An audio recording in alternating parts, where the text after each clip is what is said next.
Daar was en daar word steeds 'n geweldige fokus geplaas op identifisering van wie die anti-kris is. So deur die jare is 'n reuse verskeidenheid van persone as die moontlike anti-kris geïdentifiseer en uitgewys. Mense soos die Paus, Adolf Hitler en vele ander. En daar word steeds bespiegel en geraai. Nou, dit is van uiterste belang dat elkeen van ons in staat moet wees om die anti-kris te identifiseer, sodat ons nie mislei en van Jesus Christus afvallig word nie. Nou, die gevaar van die anti-kris is dat hy nie voorkom as 'n monster nie, maar as 'n redder, 'n verlosser, 'n vredemaker. Johannes se waarskuwing 1 Johannes 4 vers 1 tot 3 moet duidelik deur ons verstaan word en dit dui vir ons aan hoe om die anti-kris te identifiseer. En dit lees so: Geliefdes, glo nie elke gees nie, maar stel die geeste op die proef of hulle uit God is, want baie valse profete het in die wêreld uitgegaan. Hieraan ken julle die gees van God. Elke gees wat bely dat Jesus Christus in die vlees gekom het, is uit God. En elke gees wat nie bely dat Jesus Christus in die vlees gekom het nie, is nie uit God nie, en dit is die gees van die anti-kris waarvan julle gehoor het, dat hy kom, en hy is nou al in die wêreld. Ons moet let op die volgende in Johannes se skrywe, om ons te verskans teen misleiding. Nommer 1, Johannes sê, die anti-kris wat kom is nou al in die wêreld. Dus is die gees van die anti-kris reeds 2000 jaar lank aan die werk in die wêreld en die kerk.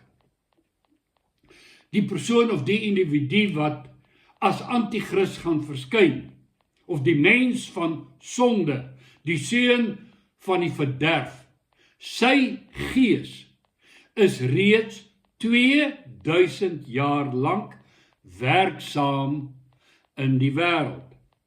Nou, die gees werk in besonder om die disippels van Jesus Christus te mislei, weg te rokkel, in leuns en in onwaarheid in.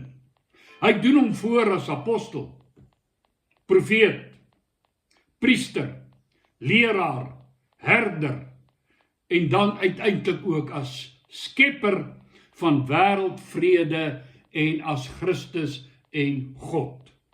Let daarop dat hy nie net betrokke is by die wêreld daar buite en die politiek nie, maar in besonder fokus op die misleiding van die disippels.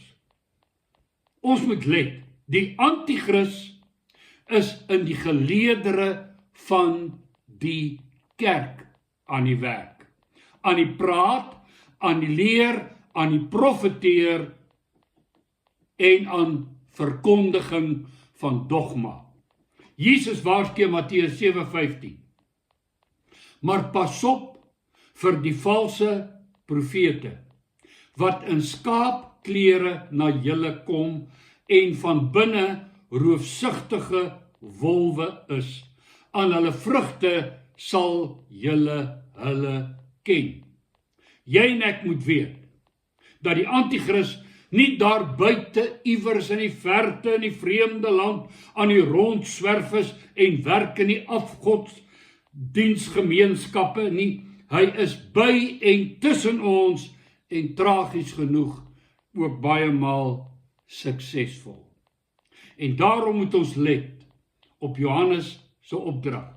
Geliefdes, glo nie elke gees nie, maar stel die geeste op die proef, of hulle uit God is. Want baie valse profete het in die wêreld uitgegaan. Nou as ek so rondkyk, ongelukkig is stel die geeste op die proef of hulle uit God is. Dit wil sê die evaluasie en beoordeling van profeseë en prediking en lering, soos voorgeskryf in 1 Korintiërs 14:29, nie 'n algemene praktyk in die kerk nie. Inteendeel, predikante, leraars, profete en die sulkes hou niks van beoordeling nie. Kerkmense neig om blindelings te volg en wil ook nie hê dat beoordeling moet plaasvind nie, want ons hou so van die predikant. Hy praat so mooi. Hy is so vriendelik, hy is soos een van ons. Wel, hy is een. Maar ons moet hom steeds beoordeel.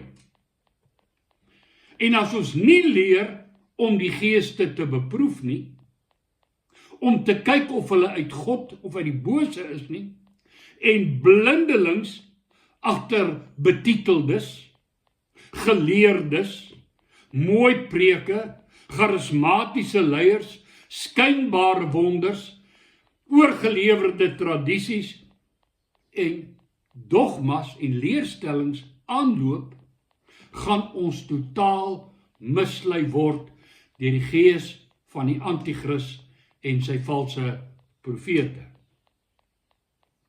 Ons moet weet wat die primêre doel en fokus van die gees van die anti-kris is. As ons hom wil onderskei en verhoed dat ons mislei word. Nou sy naam, Anti-Kris, vertel die storie. Agter al sy leuns, sy valse profeseë, sy dogmas en leerstellings, sy tekens, sy redenasies, sy teologie, het hy slegs een doel. En dit is om die identiteit van Jesus Christus teen te staan, te verdoesel, verander, ontken en verwerp. Hy is nie bloot 'n anti-Jesus mannetjie nie. Hy is anti-Jesus as die Christus. Luister na Johannes. Hieraan ken julle die gees van God. Elkeen wat bely dat Jesus Christus in die vlees gekom het, is uit God. Elkeen wat nie bely dat Jesus Christus in die vlees gekom het, is nie uit God nie. Die anti-kris en sy gees praat, preek, bely, sê, verklaar, leer, ontken Jesus as Christus. Nee, wie die anti-kriste vertel. Hy was 'n Christus hier, die Jesus. Hy is 'n profeet, maar hy is een van die profete. Hy is een van baie Christusse. 'n goeie man, 'n goeie leraar, 'n goeie voorbeeld, 'n wegwyser. Nie die weg nie, 'n wegwyser. En nou onmiddellik as ek die goed hoor, vertel dit my watter sogenaamde Christelike denominasies deur die gees van die anti-kris gedryf en bedryf word. Onmiddellik vertel dit vir my watter populêre teoloë en skrywers en predikers en betiteldes en geleerdes deur die gees van die anti-kris geïnspireer word om te sê wat hulle sê. Dus, die gees van die Antichrist ontken verder en bevraagteken die koms van Jesus Christus in die vlees. Die gemaagdelike geboorte van Jesus Christus word dus bevraagteken. Die feit dat God persoonlik in Maria deur die werking van die Heilige Gees Jesus as Christus verwek het, word ontken. Dit word Jesus se goddelikheid, soos onder andere beskrywe in Johannes die 1ste hoofstuk, en sy voortdurende prediking van sy identiteit deur Paulus heeltemal ontken. As die Antichrist ons kan kry om sy leuns te glo, beroof hy ons van saligheid, terwyl hy ons godsdienstig, maar sonder God en sonder hoop in hierdie wêreld hou. Jy weet, 'n goeie Jesus stel 'n mooi voorbeeld. 'n Goeie leraar gee raad en wenke en reëls. Hy gee onderrig. Net nog 'n Christus vertel my nog 'n godsdienstige storie en perspektief en beginsels wat ek moet probeer navolg. Net nog 'n profeet motiveer my dalk om harder te probeer om 'n goeie mens te wees. Al waarmee dit my laat. Hierdie nog een van baie Christusse is nog 'n persoon wat iewers in 'n graf gaan eindig of reeds daar geëindig het. Net nog 'n Christus laat my om myself te verlos, myself te red, myself deur wetsonderhouding en goeie gedrag te probeer regverdig voor die heilige God. Dit laat my op 'n plek waar ek my beroep op my afkoms, my status, my tradisie, my kerklidmaatskap, my deelname aan rituele, my goeie dade. En daar's 'n magdom van denominasies en leraars wat baie mooi in hierdie kategorie inpas. Maar die Jesus, Christus, wat in die vlees gekom het, die enig gebore seun van God, hy kan vergewe. Hy kan my verlos. Hy kan my heilig. Hy kan my regverdig. En soos Hebreërs 7:23 tot 25 dit stel, omdat hy nie deur die dood verhinder word nie en vir ewig bly. Jesus Christus, die seun van God, verwek in die maagd Maria, leef in die krag van ons sterflike lewe vir altyd. Leer die Hebreërboek my. En omdat hy leef, hy het nie in 'n graf geëindig het nie, hy het opgestaan en hy lewe. Daarom bly hy priester vir ewig. Daarom kan hy ook volkome red almal wat deur hom tot God gaan, omdat hy altyd lewe om vir hulle in te tree. As ek nie weet wie Jesus Christus werklik is nie, buig ek my ook nie voor hom neer nie, want ek verstaan nie met wie ek te doen het nie. Gee ek my lewe ook nie oor aan sy heerskappy nie. Ek is net nog 'n godsdienstige, wat nog 'n kerk aanbehoort, wat nog 'n belydenis aflê, wat nog 'n liedjie sing, en as dit 'n lekker liedjie is, soveel beter.